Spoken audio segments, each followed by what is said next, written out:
For a term coined by Joseph Stalin in 1929, American exceptionalism is surprisingly popular among certain elements of the American right. The idea has certainly elicited ample agreement and praise from numerous politicians of the Republican Party of late. But the exceptionalist mindset often misses the very point of the attributes it considers exceptional. The historical success of America has indeed been remarkable, especially by comparison to what came before it in the Western world. The rise in standards of living and individual freedoms, while far from ideal, has been unparalleled in the United States. But the root cause of all the good that has been associated with America is not a particular ethnicity or nationality or other amorphous collective that could be called the American people. Indeed, the rejection of homogeneous nationalism has been one of the distinguishing departures of the American society from its historical counterparts in Europe. Rather, to the extent that Americans have prospered, they have done so as a result of universal and universalizable principles and their application. Those principles, including political liberty, the philosophy of individualism, and the preference for a dynamic and constantly improving society over a static and hierarchical one, are in no way inextricably American.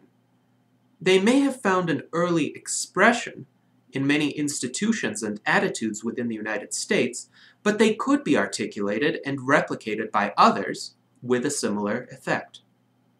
These exceptional ideas, stemming from the philosophical revolution of the Enlightenment, are the political principles of a relatively free society and the economic incentives that are made possible by means of such liberty.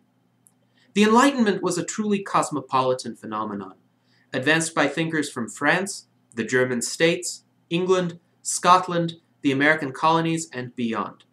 It won respectability and political toleration for views that differed from Christianity, while imbuing Western Christianity with a humanism and a humanity that enabled it to largely evolve beyond the barbarous oppressions of the preceding 1400 years. Today, these same principles are gradually working their way through the Middle East, giving rise to more tolerant strains of Islam and to a yearning for liberty among millions of people from North America to Iran. The ideas of the Enlightenment present hope for the Middle East to rise above the barbarism and violent turmoil that unfortunately still prevail there. The Arab Spring is a tumultuous development with many setbacks as well as achievements. But it continues to promise exceptional liberation for a region that has historically been among the least free.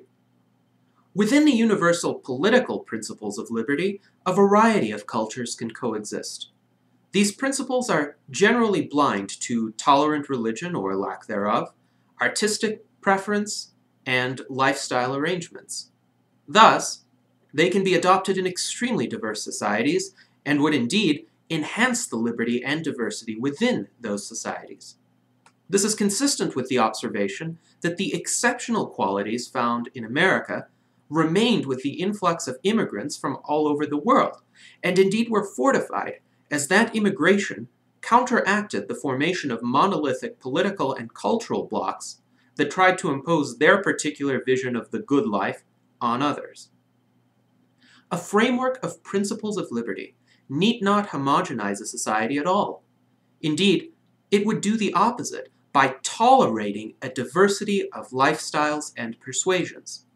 Those on the American right who trumpet American exceptionalism frequently forget that tolerance and cosmopolitanism have often set America apart in the past. Of course, members of a free society need to have the freedom to disagree even with the principles of liberty themselves, as long as their disagreement remains peaceful. Unfortunately, a single individual cannot, on his own initiative alone, achieve the full effect of these principles no matter how closely he abides by them. For instance, a wise denizen of sub-Saharan Africa or North Korea might genuinely come to appreciate the value of liberty, but if carnage, tribalism, economic restraints, and tyranny surround him, he will probably be out of luck. So, another exceptional aspect, by the standards of history, is that in America, these principles were adopted by enough people for enough time and in an organized manner via constitutional structures to motivate sustained innovation and progress. Yet, just as these Enlightenment ideas are not uniquely American, neither is America guaranteed to maintain them, even if they remain preferred by the wiser and more rational minority among Americans. This indeed requires the eternal vigilance that Thomas Jefferson rightly posited as the price of liberty.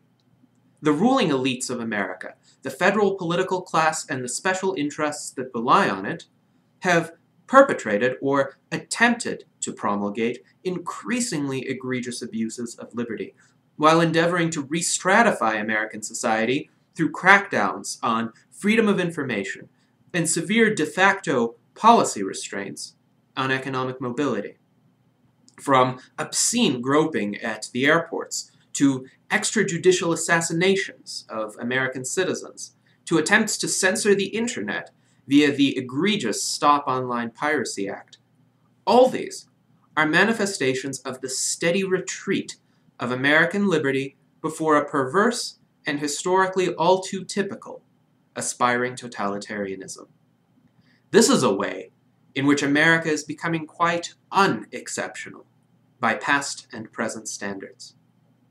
If the abandonment of liberty follows its present trajectory, the United States may well go the way of other great civilizations of the past, either gradually declining or dramatically collapsing, unable to sustain its golden age. The Romans, too, thought themselves exceptional for about a millennium.